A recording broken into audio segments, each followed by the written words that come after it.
Midnight, the world is tucked away in sleep, but for some, the darkest hours are when work truly begins.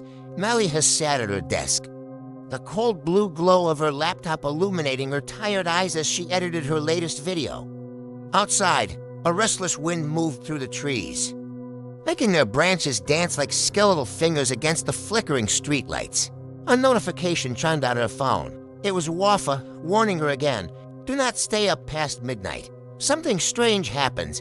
Melly had chuckled to herself, shaking her head at the superstition. She didn't believe in ghosts or things that go bump in the night then.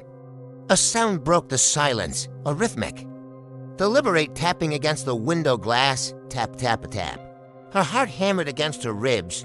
She whispered that it was just the wind, just a branch, trying to convince herself. She stood up slowly, her legs feeling like lead.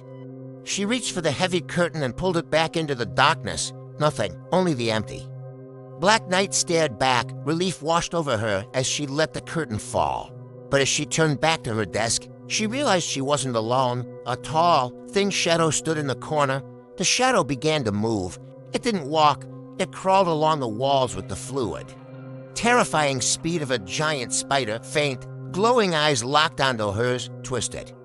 Elongated fingers reached out, scraping against the wall with a sickening sound. It stopped inches from her face, revealing a horrifying, stretched smile that reached its ears. The air smelled of cold earth. It spoke in a voice like cracking ice. "You summoned me." Every night you write stories of the dark. Now the story is real. Melly had closed her eyes. Trembling violently, in her moment of absolute terror, she remembered the words of protection.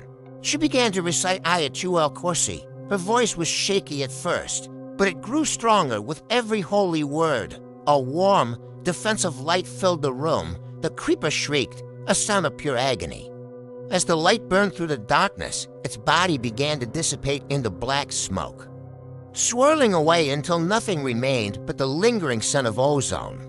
Silence returned. The clock showed 12:07 a.m. Melly had collapsed onto her bed, her breath coming in ragged gasps. She looked at her laptop. On the screen, new text had appeared that she hadn't written. "The midnight creeper is always watching." Next morning, the sun felt like a lie. Melly had told Wafa she was done with horror stories forever. That night, at exactly 12 o'clock a.m., her phone lit up. A single message appeared. "I will be back. Not everything is a joke. Seek protection and faith, for some doors, once open, are hard to close."